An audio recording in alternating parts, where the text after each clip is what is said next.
nuevamente La Economista. Para mí es un gusto de tener un colega mío. Él se llama Julio Marinelli. Él está ubicado desde Valencia, Venezuela. Hola Julio, ¿cómo estás? Por acá todo muy bien, estoy encantado y muy agradecido por la invitación y saludos a todos tus oyentes, a todos los que nos están viendo. Y bueno, aquí estamos esta tarde para conversar sobre temas muy interesantes. Claro que sí. Y arrancamos con un tema candente. ¿Cómo ves el panorama de la economía mundial presente? Mira, este panorama ha sido, digamos, bastante cambiante, en especial en las últimas semanas. De hecho, debido a la coyuntura actual, las previsiones de crecimiento a nivel mundial prácticamente se han modificado a la mitad. Tenemos sectores como el turismo, que ha sido fuertemente golpeado, porque el turismo es un negocio, es una industria que necesita vivir de experiencias y que tiene muchas actividades conexas, como los restaurantes, como los hoteles, las agencias de viaje. Luego tenemos la producción de bienes y servicios, que prácticamente al ocurrir un caso en alguna fábrica, la empresa debe parar la fábrica con todas las implicaciones que eso tiene.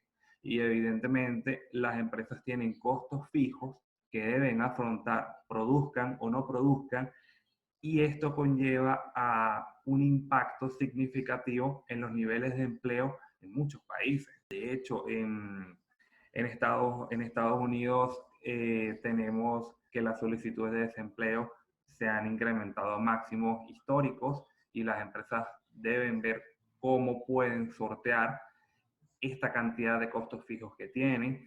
Entonces nos encontramos dentro de un panorama que es algo complejo de reactivar y que ha provocado que muchas personas indiquen que existe una dualidad entre mantener la salud de la población o reactivar la economía.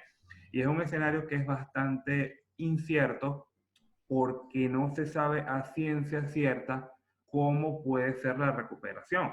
Es decir, se habla de que podemos tener una recuperación en V, es decir, una caída fuerte y una recuperación fuerte en el tiempo.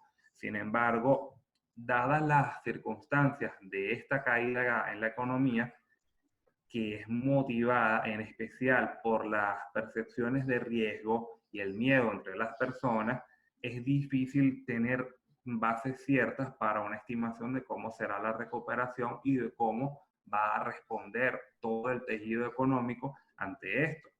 ¿Por qué ocurre esto? Porque gran parte de los negocios que se han visto perjudicados son negocios pequeños, de que un negocio promedio puede aguantar 15 días sin generar ingresos, y ya prácticamente las cuarentenas a nivel global ya vamos para cerca de un mes. Hemos notado también que ciertas actividades han, digamos que han tenido menos impacto. Por ejemplo, los servicios de delivery han tenido un incremento sustancial en las últimas semanas. También hemos notado que hay empresas de desarrollo tecnológico que se han aprovechado del cambio de tendencia hacia el teletrabajo y han visto cómo las solicitudes de sus servicios de instalación de estos sistemas se han incrementado. Podemos notar el caso de Europa, que ellos tienen, digamos, una infraestructura en términos de servicios, en términos de vías de comunicación, digamos, mucho más desarrolladas que, por ejemplo, América Latina. Tenemos países que, en primer lugar, no tienen una gran disposición de recursos y que los deja en una posición, digamos, un poco más débil respecto a esta paralización económica. No por nada, más de 80 países ya han solicitado ayuda al Fondo Monetario Internacional, porque simplemente no existe la cantidad de recursos suficientes para atender este tipo de situación. Una gran cantidad de recursos se deben utilizar para garantizar que la actividad económica se mantenga, que tú puedas proteger la mano de obra, o porque no pudo mantener sus operaciones, o está en stand-by, o está en un seguro de desempleo, y en cómo luego de todo esto va a quedar estructurado el mercado a nivel global. Porque, ¿qué pasa? Estamos notando que es una ralentización a nivel global, pero que también tiene sus matices. Por ejemplo, tenemos el caso de China, si bien se inicia allí, China, recordemos que es un monstruo a nivel de manufactura, pues no por nada le dicen la fábrica del mundo, y que de repente se detiene la fábrica. Hay países que muchas de sus importaciones las hacen desde China, y ahora resulta que después de unos meses, cuando China empieza a salir, digamos, de lo peor de la crisis hasta los momentos, porque, como te dije, no sabemos nada con certeza, nos estamos encontrando que la fábrica se comienza a reactivar, pero ahora el resto del mundo está en el punto álgido de la transmisión, de su ralentización económica, y entonces, si se reactiva China, ahora no tenemos quien le compre. Entonces, fíjate que estamos teniendo ciertos puntos que complican más el panorama. En medio de todo el asunto, nos encontramos que Arabia Saudita y Rusia deciden hacer una guerra de precios en el petróleo y de la nada el mercado global se inunda de petróleo.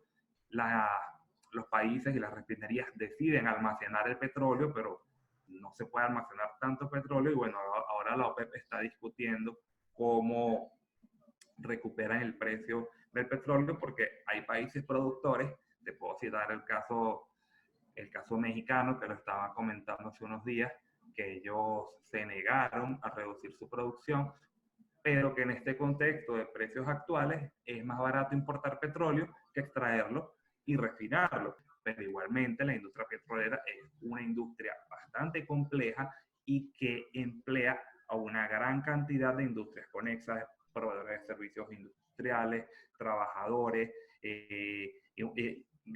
toda la rama petroquímica que depende de la refinación del petróleo y que necesita que esté operativa como tal. ¿Ok? Entonces, bueno, estamos teniendo un panorama bastante complejo en mediano plazo. Y bueno, cuando tú comentas el tema de los negocios, sobre todo, especialmente los pequeños, las pymes, que quizás tenían sus servicios desde casa, hablemos un poco de esa transformación de los negocios en momentos de pandemia. Aquí notamos que nos encontramos con un grupo separado de negocios. En primer lugar, tenemos negocios que nunca se habían preocupado por generar un canal digital de ventas porque su negocio actual le estaba yendo bien. Entonces, prácticamente son negocios que te pueden decir que quizás no les hace falta. Como tenemos otros que ya tienen desarrollado una estrategia de venta a nivel de 2.0, de lo que es nuestras redes, de lo que son redes sociales, una estrategia de marketing y amplían sus canales de venta. Evidentemente, dentro de este grupo de negocios son los que, digamos, de momento están mejor posicionados ante este panorama, porque pueden seguir vendiendo, mientras que los otros tienen que decidir por crear esos canales para tratar de incorporarse al mercado en medio de esta coyuntura. Sin embargo, ya por allí ya tienen un desfase en términos de competitividad, porque digamos que estás llegando tarde a la fiesta, ¿ok? Y evidentemente también depende mucho del tipo de servicio, que bajo este contexto tienen que transformar de manera radical su negocio, porque evidentemente por las medidas sanitarias tienen que cerrar por completo y su atención se vuelve muy limitada. Entonces deben pivotar su estructura, su modelo de negocio como tal, para concentrarse primero en captar y atender su audiencia a través de los canales digitales y ofrecer una nueva gama de productos y servicios que no estaban haciendo antes. Evidentemente, un negocio que estaba dentro del segundo grupo, que ya tenía este camino recorrido, tendrá una mayor ventaja. Y evidentemente, cuando se supere esta situación, ya estará mejor posicionado. Hay un grupo muy interesante que, si bien entra en la misma dinámica, tiene sus particularidades. que son los trabajadores independientes o los llamados autónomos. Muchos de los autónomos, exacto, también los freelancers, han notado que gran parte de su estructura de negocio debe migrar al canal digital. Una tónica que se venía viendo desde hace muchos años. La conexión digital debe ser un must en tu negocio, porque te da mayor flexibilidad, te permite conocer tus productos, te permite captar audiencias de mercados que, por ejemplo, para el nivel de ingresos de tu economía local, captar mercados de fuera. Eso se ha visto mucho acá en Venezuela, en donde, dado el nivel de precios que tú tienes acá, si tú logras internacionalizarte con éxito y captar clientes, tú puedes tener un nivel de precios que es competitivo a nivel internacional y que en comparación al nivel de precios, en este caso de Venezuela, son bastante útiles para mejorar tu bienestar. Tenemos una transformación muy interesante en este tipo de negocios. Entonces, evidentemente, esto lleva a un proceso de reconfiguración de nuestros clientes. Fíjate, por ejemplo, un negocio de una panadería, evidentemente, su producto principal es la comercialización de bienes y servicios. Bueno, resulta que ahora, por la dinámica actual, no puedes atender personas dentro del local, no puedes tener visitas. Perfecto, tienes una opción. Puedes vender delivery. Pero, como te comentaba hace un momento, quizás el nivel de ingresos que recibas por parte del delivery no es suficiente para mantener tu estructura. Tienes dos opciones. Tú como empresa puedes analizar el mercado y podrás notar que supieras que sabes cuál es el producto que ha tenido un mayor incremento en términos de tendencia o búsqueda a nivel de los internautas. Claro. ¿Quieres saber cuál? La levadura de pan. ¿Qué te dice eso? Que tus clientes están optando por hacer pan en sus casas. Sí. Entonces podemos notar que uno de los productos que ha tenido un mayor incremento, digamos, en las tasas de búsqueda, de hecho se ha incrementado en torno a un 1000%, es la levadura para hacer pan. Entonces, estamos viendo que ahora los clientes, para no arriesgar a salir y exponerse, o incluso cuando el delivery no está disponible, están optando por hacer pan en su casa. ¿Qué significa esto? Que la panadería debe reorientar su modelo de negocio para ofrecerte por internet recetas de pan o para ofrecerte un kit de venta que incluya un set de realización de pan en casa con todos los ingredientes, con todas las recetas, se te envía a tu casa y tú tienes todo para hacer el pan a tu gusto. Claro, y otros productos como la pastelería, inclusive la repostería, está todo el tema también de las pizzerías. Las pizzerías también, pizza en casa, por ejemplo. Exactamente. Sí, es correcto. De hecho, también se ha visto ese incremento en los cortes de cabello caseros. ¿Okay? Fíjate que hay personas, sí, que como hemos comentado en un principio, los servicios de belleza tienen que cerrar, sí o sí, porque digamos que no lo han considerado como un servicio esencial como los alimentos o las farmacias. Entonces han tenido que, sí, es correcto, y han tenido que reformular su estrategia de negocio. Si tenías de pronto, como dices, una peluquería, una panadería, una pizzería,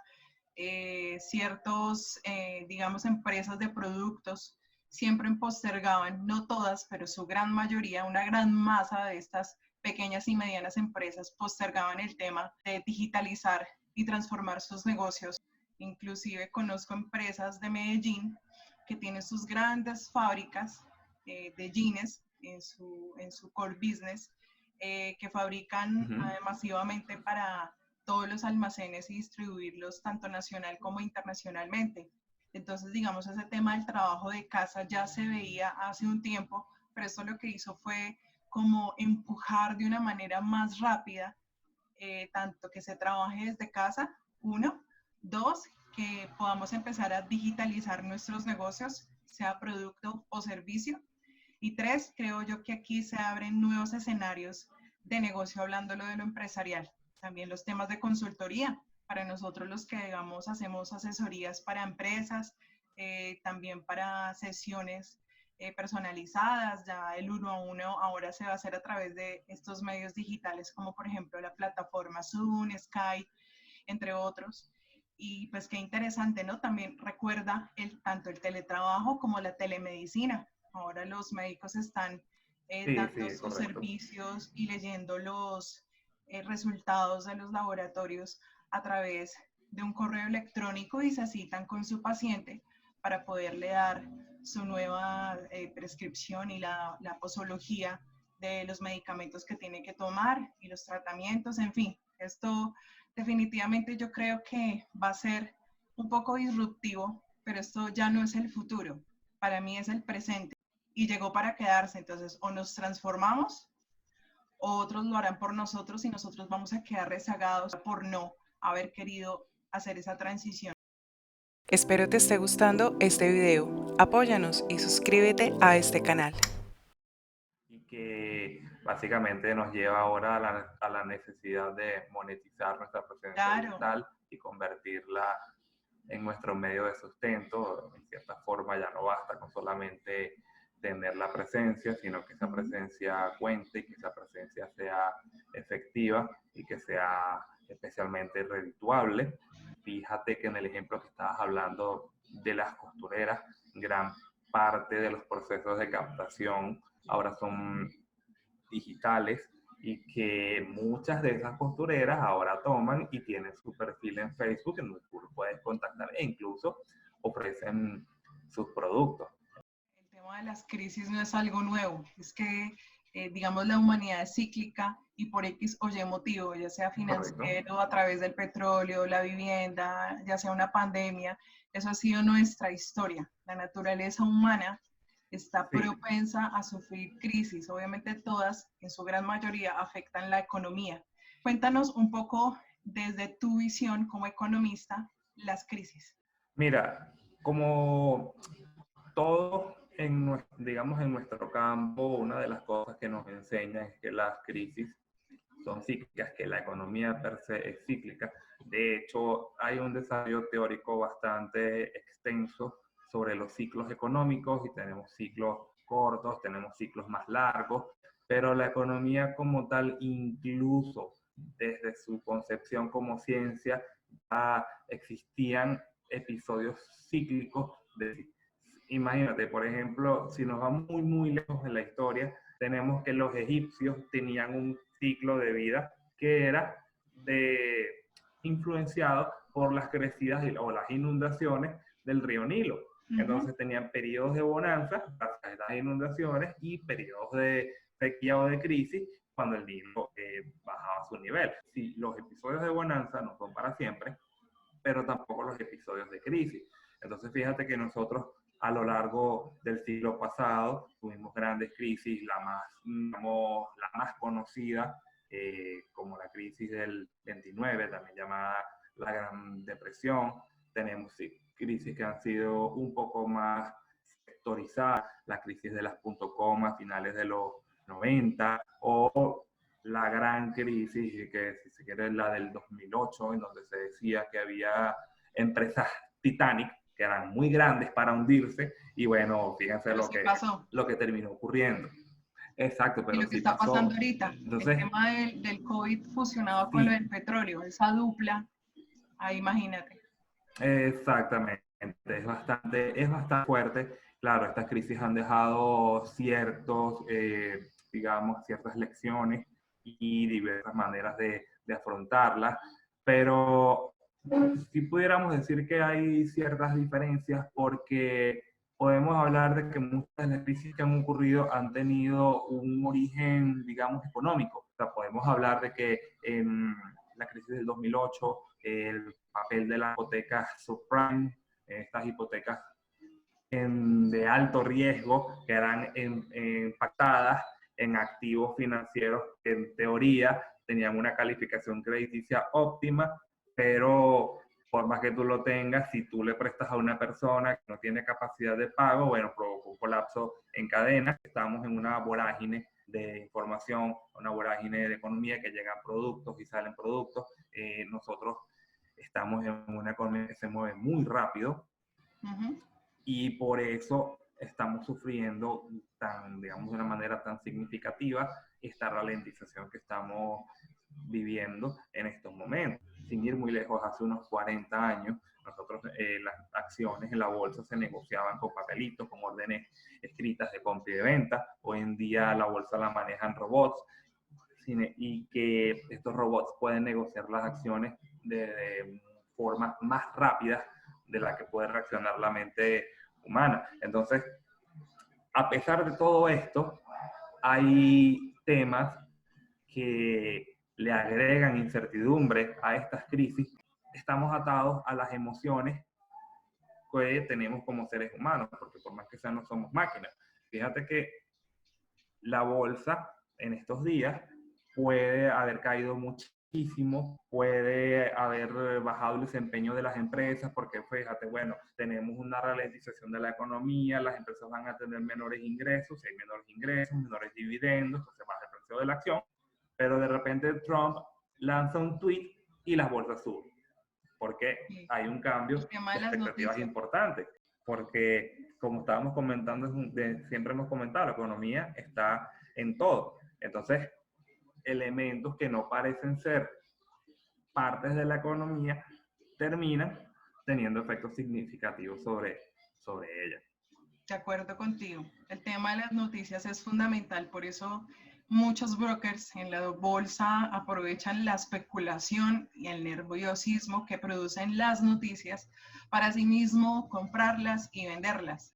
Pues esas empresas tienden a bajar sus acciones y ahí es cuando las personas que saben mucho del tema empresarial referente a la bolsa, pues compran las acciones a un precio mucho más económico y así se dinamiza. Solo por una noticia, solo por algo quizás especulativo, como dices tú, un tweet de Trump y el efecto colateral, el efecto dominó que repercute esa noticia a nivel de la economía mundial. Quiero que de pronto nos puedas compartir unos tips para todas las personas ya a nivel empresarial. ¿Qué medidas o qué consejos podrías dar tú para poder superar de la mejor manera esta pandemia y poder ver un panorama mucho más positivo referente obviamente a lo económico? Sí, fíjate que muchas empresas, en especial las pequeñas, tienen grandes particularidades y que gran parte de estas lecciones que nos está dejando hasta los momentos es que, primero, nuestra estructura de costos debe ser ágil, en el sentido de que la estructura de costos debe ser ágil en el sentido de que debemos limitar en lo posible la presencia de los costos fijos para que podamos pivotar en caso de que sea necesario y poder reestructurarnos con éxito para proteger a las pequeñas empresas. ¿Cómo podemos nosotros adaptarnos a esas medidas? Y nos deja bastantes lecciones a nivel de futuro en el sentido de que, primero, tener un solo canal de venta no es la solución. Tener una sola fuente de ingresos te expone muchísimo a los riesgos. Y entonces, a veces es más importante crear nuestros fondos de reserva, bien sea convertirlo en un hábito, poco a poco, revisar nuestras estructuras, evaluar cómo vamos a manejar nuestros costos fijos, porque nosotros necesitamos ser empresas ágiles, ahora más que nunca en estos momentos, porque simplemente si ahora notaste que tu negocio puede funcionar muy bien de manera digital, entonces puedes evaluar la presencia, si realmente te conviene la renta de un local fijo como lo estabas llevando anteriormente. Entonces eso te puede llevar a un modelo de negocio totalmente diferente y que evidentemente tengas unos costos fijos mucho más pequeños. Entonces eso te puede ayudar, pues, por una parte. Por otro lado, evaluar si digamos, si tus niveles de ingresos están siendo aprovechados correctamente. Veamos si estás enfocándote en realizar nuevas inversiones que te permitan mejorar tu capacidad de oferta, ¿ok? Y evaluar si tu oferta o tu valor agregado, el valor que le estás ofreciendo a tu producto o servicio, es el adecuado, o si tú necesitas darle un empuje adicional para que sea un producto que sea recordado y que sea demandado, que esté bien posicionado en los tiempos, y eso es algo que nosotros hemos aprendido a un costo alto en Venezuela. Trabajar tu marca es relevante para que a fin de cuentas te recuerden y te compren porque te conocen como marca y no porque eres un más del montón. Bien, muchas gracias por esos consejos a nivel empresarial. Lo que tú decías es súper interesante y hace referencia al IQ financiero, que es cómo esa inteligencia financiera, valga la redundancia, nos permite mirar un poco más de no depender de una sola fuente de ingreso, porque eso se llama suicidio financiero mediante una crisis. Entonces, tendríamos que recurrir a la deuda, y entre más deuda esté tanto una persona como una empresa, pues prácticamente esa es la esclavitud, y más te vas a ver, digamos, sumergido en problemas financieros, económicos, y muy posiblemente pues no serás financieramente libre. Entonces, muchas gracias de verdad por esta entrevista. Te mando un abrazo fuerte virtual. Próximamente espero pues poder hablar nuevamente contigo de pronto de otros temas más interesantes, ya no hablar solamente de la crisis, sino de todas las nuevas oportunidades que esperamos se nos den de aquí a futuro. Entonces, muchas gracias, Julio. Quiero que nos comentes en dónde nos encuentran, quizás en las redes sociales, en tus redes. Bueno, muchísimas gracias, Giselle, por la invitación. Mis redes en Instagram, estoy como JulioG87, y en Facebook me pueden encontrar dentro de la página de mi agencia consultora Chimera Group CA, o en mi perfil personal Julio Gabriel Marinelli. Okay, muchísimas gracias a todos los que nos están viendo y tengan una feliz tarde. Gracias, cuídate. Y se despide con ustedes con mucho cariño, en la distancia, la economista. Hasta pronto.